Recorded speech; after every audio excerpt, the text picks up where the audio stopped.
Sasa kwa wale ambao wanapata ukungu kwenye macho, ushaikuona mtu anakwambia ni akifungua macho hivi anaona kama ukungu. Ukungu kwenye macho unaweza kuondoa kwa kuchukua limao, pata malimao mawili yakate bila kumenya, yani yakate vipande vidogo vidogo bila kumenya. Ndio. Kwa sababu limao lina vitamin C na vitamin C inasaidia sana kwenye uoni mzuri.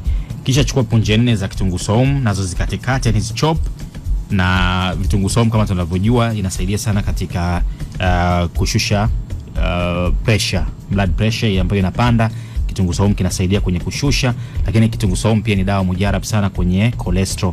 Sasa hii BP, yani blood pressure pamoja na cholesterol, vyote hivi vinachangia katika kufanya macho yafe, macho yawe na ukungu.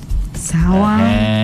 Na vinasababisha macho kuwa na uoni hafifu. Ndio. Sasa hivi vyote ambavyo ni limao lizokatakata, limao 2 pamoja na zile punje 4 za kitunguu saumu, weka katika glasi, yani chupa ile ya glass, tunasema glass cup ile ambayo ina mfuniko juu.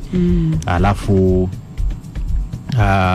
unaongeza asali, alafu unafunika mchanganyiko wako. Sasa ile asali umeka ile limao uliokatakata, umeka na ile kitunguu saumu. Asali iwe nyingi zidi, yani vile vitu vingine viwe chini, asali iwe juu. Unaweka katika hicho kichupa. Alafu unaongeza vijiko viwili vya apple vinegar, ile siki ya apple, vijiko viwili unaongeza navyo katika mchanganyiko. Ukisha unakoroga vizuri sana, ya chini ije juu, ya juu ije chini, fresh kabisa. Alafu baada ya hapo funika kichupa chako, utakuwa unakunywa kijiko kimoja kikubwa asubuhi. Ndio. Fanya hivi mfululizo mwezi mzima. Mwezi mzima bila kuacha. Fanya hivi, utaona macho yako yanaona vizuri. Wenzetu wa China pamoja na macho yao ni madogo, lakini unaweza kukuta mzee wa miaka 94, 95 mpaka 100 anaona vizuri kabisa, kwa sababu ya dawa hii. Wa China wanaitumia sana. Wanaona sana. Yani unaweza kumuona mzee iko clear. Unajua hapa kwetu, sijui kama wewe ushaikuwa na babu yako bibi yako, macho yanaanza kupotea. Anakuja mtoto wake anamuuliza, wewe ndo nani? Nani mwanae? Haoni. Au labda asikie sauti tu. Au asikie sauti akambue, lakini kama haja ambao sauti kwa hiyo kitumia hii hapa, unajenga katika nafasi nzuri ya kuwa na uoni mzuri hata kwa baadaye. Kwa unaweza hata kama una hiyo shida mara moja basi tumia hii, na itakufanya baadaye uko katika umri ukiwa umekwenda usione, kwa uone vizuri, yani uone vizuri. Maana kuna mzee mmoja ameanza kuvaa miwani mapema tu. Kwa kifupi ana uoni hafifu. Ana uoni. Mzee huyo yuko hapa ndani. Sawa. Sasa hivi huyo mzee ana uoni hafifu. Lakini kwa hiyo unampelekea dawa hiyo. Ndo hajatumia. Inabidi aanze kujitibu. Na angeanza kuwa anatumia mapema, maana dawa za macho tu tunasema siku zote. Kina sisi tunaovaa miwani, wazee kuniuliza mbona wewe unavaa? Mimi nimeanza kuvaa na miaka 6 kabla sijawa najua hivi vitu. Sasa yeye anasikia kila siku, unaanza sadiki.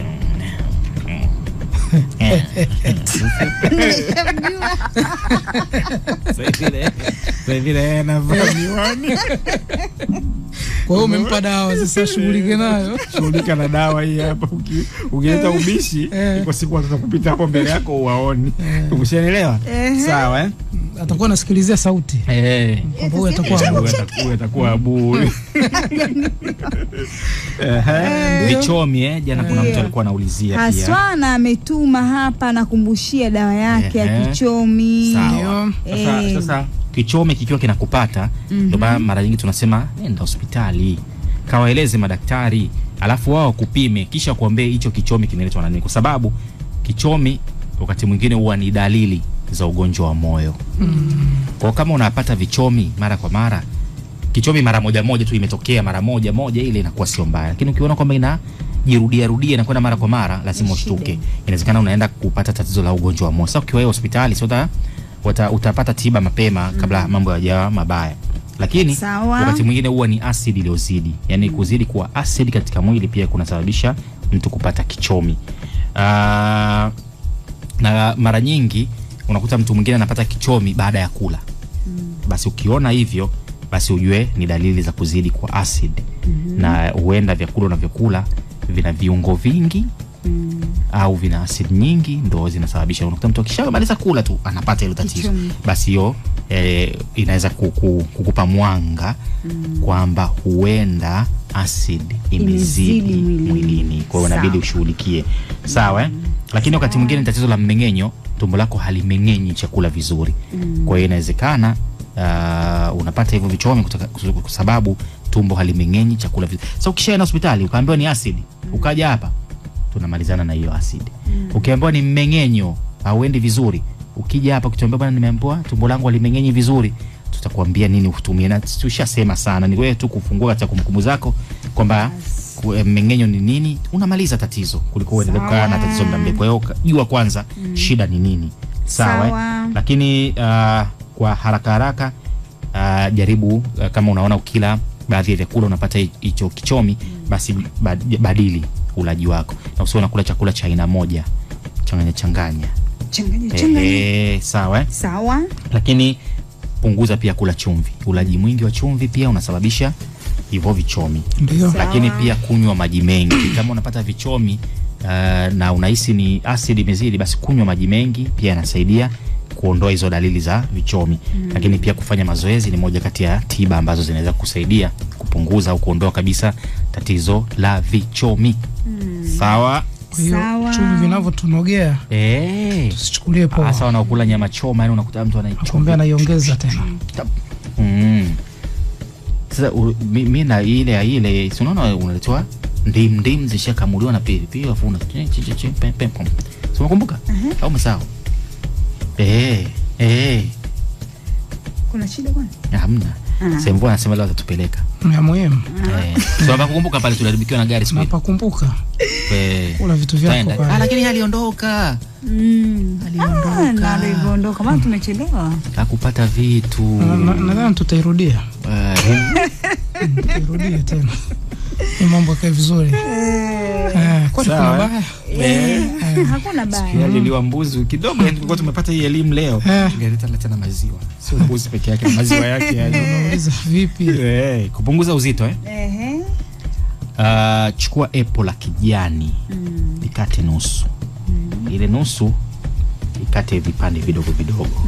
Nusu moja chana nayo. Chukua na maganda ya chungwa. Moja tu. Chukua na maganda ya limao. Moja tu. Chukua na tangawizi usawa kidole gumba. Moja, kata hivi vyote. Alafu weka jikoni na maji kikombe kimoja. Chemsha vizuri, sio muda mrefu, kama dakika 5 tu hivi. Kichemka vizuri, ichuje. Alafu chukua green tea. Na ni moja. Hivi inaitwa nini ile? Kile kimoja kile. Green tea zile ambazo zina tea bag.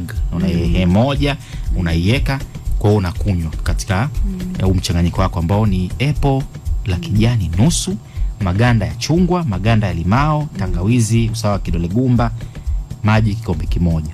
Chemsha, chuja, weka hiyo tea bag moja ya green tea. Acha infuse kidogo, ikoroge, kunywa. Nakwambiaje, kabla hujaanza hii dawa kwanza kapime uzito. Kama kuna wengine wana zile scale majumbani panda pale, soma uzito wako, alafu anza kutumia hili kwa wiki 2.